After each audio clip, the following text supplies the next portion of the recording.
Decision makers in the government, policy and business sectors recently had an opportunity to brush shoulders with some of the latest international renewable energy experts. Seminars about renewable energy technology were organized by the International Capacity Building Transfer Renewable Energy and Efficiency Project of the German-based Renewables Academy, or RENAC.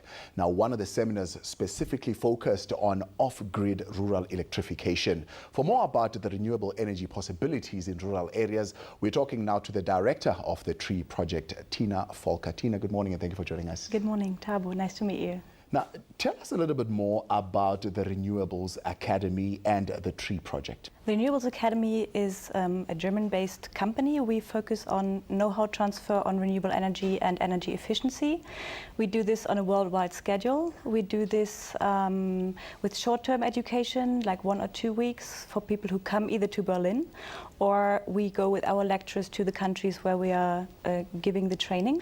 We do this on an academic level. We have partnerships with 2 universities in Berlin to do an MBA Renewables program, distance learning, but also do a master program on solar technologies where people come to Berlin to stay there for 2 years, work with Technical University of Berlin. Now, what is the attitude of people in the world towards renewable energy, and how does it differ to that of South Africa? Actually, I would say in general, worldwide, it's really a very positive attitude towards renewables. I mean, in Germany, we had a tremendous development of renewable energy technologies. Today, we have 20% of our electricity consumption produced by renewables, mainly wind, but also solar electricity, biogas, and other sources.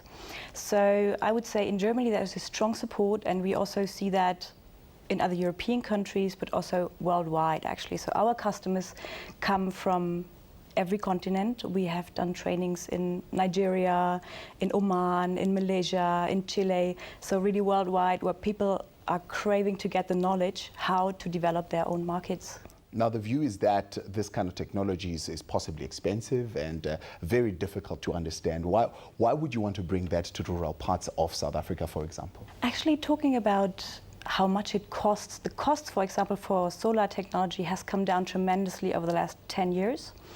And especially when you talk about rural electrification with solar electricity, you have to see that, you have to compare it to the cost, what would other means cost. So, for example, if I have to build a grid to go to a very remote area, this would be so expensive, whereas a PV system which could provide you with electricity, like for a light bulb or charging your cell phone, you can have that with under $100. So it's really feasible, especially also when you substitute systems where you have to use diesel and you have to pay for it. This will get more and more expensive, and we have seen a steep price increase for diesel over the last years.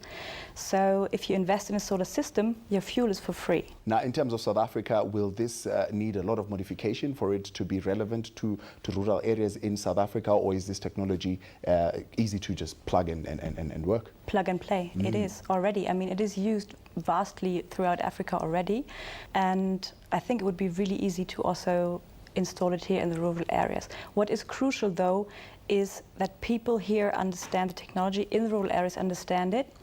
And what I think is also very important is that you empower people to do their own businesses with solar technology. So this entrepreneurship is really important. So this would create jobs, it would create value in the rural areas, and it would also have the advantage that if your system fails, the maintenance guy just lives in the next village or in the next bigger town.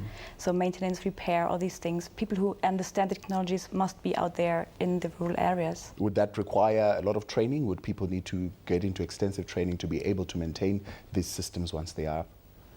I think training is one of the key factors.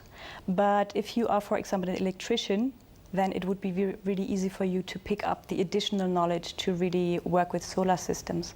So yes, I think training is very important on all stages. No, we train in our TREE program. We train mainly the decision makers, as you said before. We, like last week in this Durban seminar that you mentioned, we had people from municipalities who are responsible really for this area of electrification, and I think it's important that they are aware what they can do or what they can contribute, and this would be organizing training, for example, and promoting the technologies in a positive way. We see it around the world that it works. and people benefit like large scale from these technologies. Now, you speak of off-grid electrification. What exactly are you speaking of when you talk of that? That would mean there is not a grid. You would have a standalone system, like for example, a little PV solar home system, or that could also be a small wind turbine, or if you have a river, then this would be hydropower, which is really cost effective. Is this practical? Is this doable in the South African context? Definitely. I mean, you have large dams, many of them, but you have also like little rivers in the rural areas which you could utilize to apply such a system. Fantastic. It's Tina Völker joining us. She's the director of the TREE project, talking renewable energies this morning. Tina, thank you very much for your time. Shall I say Thanks so much. Dankeschön? Is that how you say it? Yeah, danke schön. Sehr gerne. Fantastic. Thanks a lot. Don't forget our hotline that is active every day from Monday to Friday from 8 to 4. Call us if you want further information on items that you see on the show. The number is 011 791 5658, or you can visit our website at www.growingtomorrow.co.za. Next up, we go to Diepsloot in Gauteng, where there is overcrowding, social unrest and rampant crime. Africa Tikkun, in partnership with 2 other NGOs, helped establish the Wings of Life Community Center in 2003 on land owned by the Methodist Church of South Africa. In 2008, they opened their first center of excellence for the very young and older children, offering a library, multimedia center and sports hall, an administration and support center, a kitchen and food gardens. Let's take a look.